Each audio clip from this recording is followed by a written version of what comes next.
महल छुड़ा दूँ, गाँव छुड़ा दूँ, तन की खींचूँ खाल, और इतने पे भी ना डिगे तो पल में कर दूँ निहाल। जहाँ भक्त मेरो पाँव धरे, वहाँ बिछा दूँ हाथ, और लारे लारे मैं फिरूँ, कभी न छोड़ूँ साथ। नमस्कार प्रिय दर्शकों, आप सभी का हमारे YouTube चैनल पर हार्दिक स्वागत है। दोस्तों, आज फिर मैं हाजिर हूँ नया वीडियो, नई कहानी लेकर के। दोस्तों, ये कहानी एक मोर की है, जो कि श्री भगवान विष्णु के साथ कैसे उनका जुड़ा हुआ। भगवान विष्णु जब द्वापर में आए तो किस प्रकार से उन्होंने उनको द्वापर में उनका सर को मोर मुकुट को पहना। तो दोस्तों, ये कहानी बड़ी पावन और पवित्र कहानी है। दोस्तों, आप इस वीडियो को पूरा देखेंगे और जो इस कहानी को सुनने मात्र से ही पाप का नष्ट हो जाएगा। आप सुख और चैन से रहेंगे, आपके जीवन में कभी कठिनाइयाँ नहीं आएगी। इस प्रकार का इस कहानी को सुनने का महत्व है। तो दोस्तों, मैं शुरू करता हूँ इस कहानी को। एक बार एक मोर की कहानी है, जो कि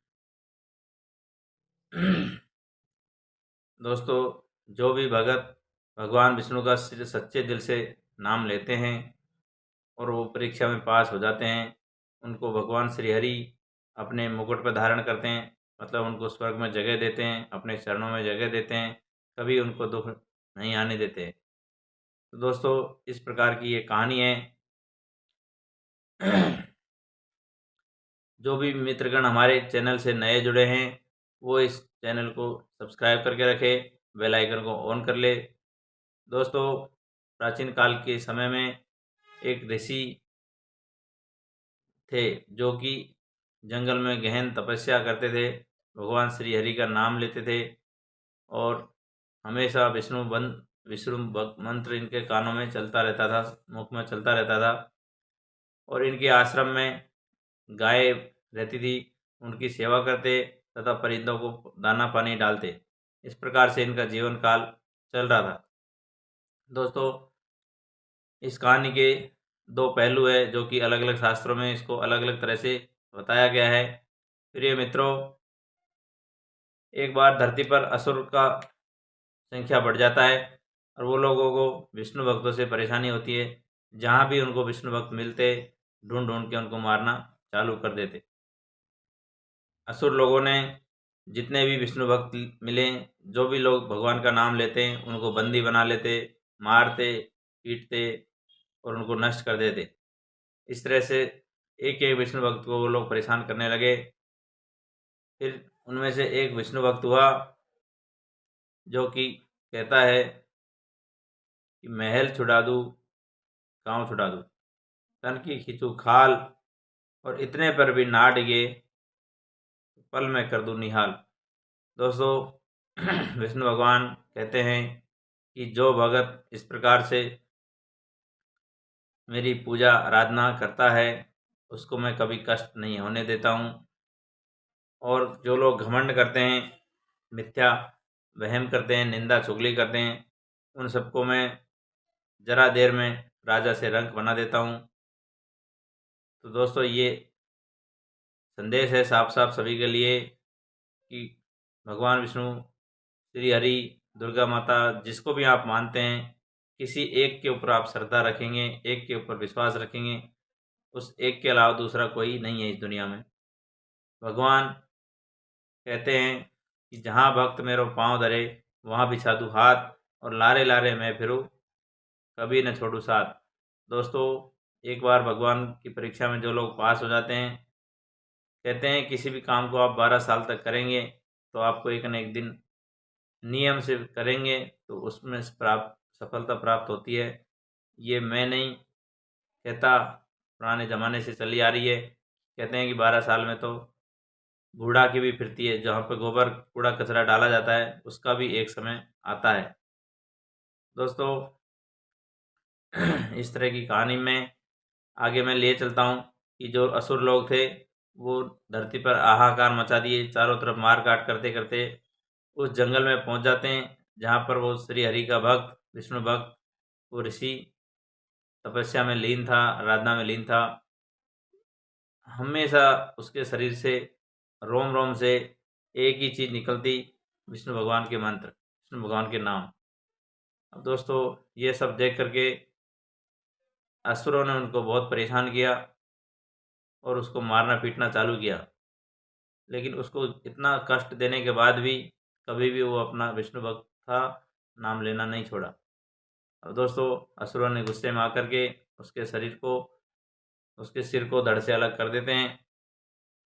अब असुर देखते हैं कि सर इधर पड़ा है और धड़ इधर पड़ा है, दोनों में से ही भगवान श्री हरि का मंत्र गूंज रहा है, शरीर से उसके निकल रहा है।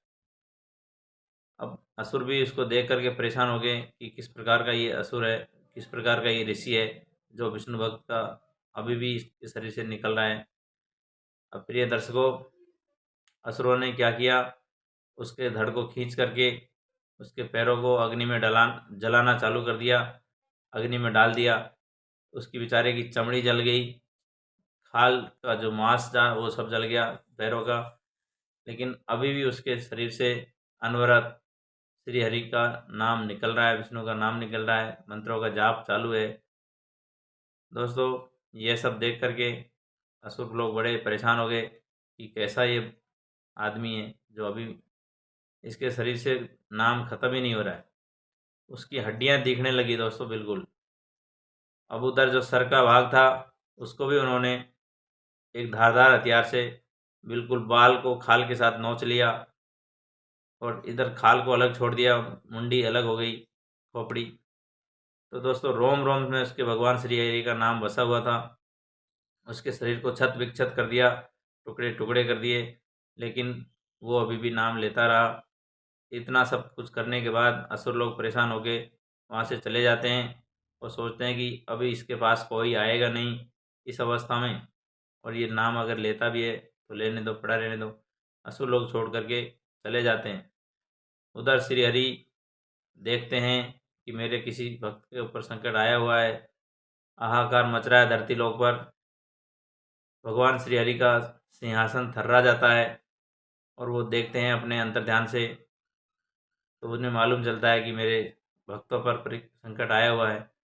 तो प्रिय दर्शकों, भगवान श्री हरि वहाँ से आते हैं और ऋषि के आश्रम में देखते हैं कि किस प्रकार से उन्होंने सर की चमड़ी उतार दी, पैरों को जला दिया, गर्दन को काट दिया। इसके बाद वो सोचते हैं कि इसको मैं जीवन दान दूँ तो कैसे दूँ, क्योंकि उसका शरीर छत विक्षत हो चुका था। प्रिय दर्शकों, भगवान श्री हरि उस ऋषि के आश्रम में आकर के उन बालों को इकट्ठा करते हैं और उसके सर पर लगाने की कोशिश करते हैं। अब दोस्तों, वो चमड़ी सिकुड़ जाती है और पहले जैसी नहीं बन पाती है। इसके बाद वो पैरों को, सर के बालों को उसके ऊपर लगाया तो सर अजीब तरह के लंबे लंबे कलंगी जैसे हो गए बाल। उधर गर्दन को उसने जोड़ दिया और मंत्रोच्चारण के साथ भगवान विष्णु ने उस ऋषि को वापस से जीवन दान दे दिया। लेकिन वो वापस पहले जैसा ऋषि नहीं बन पाया, क्योंकि उसका शरीर कई टुकड़ों में बिखर चुका था, बाल अलग हो चुके थे, गर्दन अलग हो चुकी थी, पैर जला दिए गए थे, इसलिए शरीर ऐंठन से छोटा पड़ गया था। अब दोस्तों, भगवान ने उसको जिंदा तो कर दिया, लेकिन रूप थोड़ा अजीबोगरीब लग रहा था। इसके बाद भगवान ने उनको संवारते संवारते, उन्होंने सोचा कि क्या बनाया जाए, क्या बनाया जाए, तो उन्होंने उसको मोर बना दिया धीरे धीरे करके। दोस्तों, भगवान श्री हरि का ध्यान वो जले हुए पैरों की तरफ नहीं गया और बाकी शरीर को भगवान श्री ने सुंदर बना दिया, अद्भुत बना दिया। उसके बाद उसमें जीवन फूंक दिया, प्राण फूंक दिया, तो वो जिंदा हो गया ऋषि। जिंदा होने के बाद भगवान का कोटि कोटि धन्यवाद अदा करता है, थैंक यू बोलता है और कहता है कि भगवान, आपने मुझे जीवन दान तो दे दिया, अब आप कृपा करके मुझे ऐसा वरदान दीजिए कि आने वाले समय में मेरा और आपका संबंध बना रहे, और जो भी संसार में जीव जंतु है मुझे पवित्र माने, मेरी महिमा भगवान के साथ जुड़ी हुई है, इस तरह से माना जाए। तो भगवान श्री ने तथास्तु कहा और बोला कि द्वापर में जब मैं श्री कृष्ण अवतार में आऊँगा तो आपके मोर पंख मैं सर पे धारण करूँगा। हर मंदिर में आपके मोर पंख देखने को मिलेंगे। आपके मोर पंख से जो भी किसी भी पीड़ित आदमी को झाड़ा दिया जाएगा, उसकी पीड़ा दूर हो जाएगी। इस तरह का वरदान दिया। और श्री हरि विष्णु कहते हैं कि आपको राष्ट्रीय पक्षी का दर्जा दिया जाएगा। सभी की नज़रों में आप पवित्र पक्षी माने जाओगे। दोस्तों, इतना कहने के बाद भगवान श्री विष्णु वहाँ से अंतर्ध्यान हो जाते हैं और भगवान वो जो ऋषि महात्मा थे वो मोर बन गए। अब वो खुशी से नाचने लगे, झूमने लगे। दोस्तों, नाचते नाचते जब मोर ने अपने पैरों की तरफ देखा तो दोस्तों उसको जले हुए काले कलूटे सूखे लकड़ी जैसे पैर देखे। तो जो प्रेम से खुशी से नाच रहा था वो बाद में दुखी हो गया और रोने लगा। लेकिन कहते हैं दोस्तों, सुख के बाद दुख, दिन के बाद रात, ये आना ही रहता है। हर आदमी को कभी न कभी संकट से गुजरना पड़ता है, ये आप मान के चले। और जो मोर ने, जो ऋषि ने वो तपस्या किया था उसका उसको फल मिला और जीवन दान भगवान ने दिया। दूसरे जन्म में उसको मोर बना दिया। मोर के ऊपर कलंगी आज भी दिखती है। उसका जो भी कारण है मैंने आपको इस वीडियो में दिखाया है। दोस्तों, कहानी बड़ी प्रेरणादायी है। भगवान भक्तों की परीक्षा लेते हैं, ये आज से नहीं बहुत ज़माने से चला आ रहा है। और दोस्तों, ये तो शरीर तो यहीं छूटना रहता है, आत्मा को ही जाना रहता है निकल करके। इसलिए रूप चाहे मोर का हो चाहे ऋषि का हो, आत्मा उसकी वही पुण्य थी उसके अंदर। तो दोस्तों, इस प्रकार से मोर का भगवान श्री हरि से नाता है। और जो मैंने बोला कि भगवान पाँव-पाँव पर आपका साथ देते हैं, कदम-कदम पर साथ देते हैं, बशर्ते कि आप भी भगवान का ध्यान करेंगे, भगवान की परीक्षा में पास होंगे, एक नियम के साथ कोई भी कार्य करेंगे, उस नियम को नहीं टूटने देंगे। दोस्तों, कहानी यहाँ समाप्त होती है। आशा करता हूँ कि आप सभी को हमारे वीडियो में कुछ न कुछ प्रेरणा ज़रूर मिली होगी, ढेरों सारी सीख मिलेंगी। तो सभी से हरिओम, धन्यवाद दोस्तों।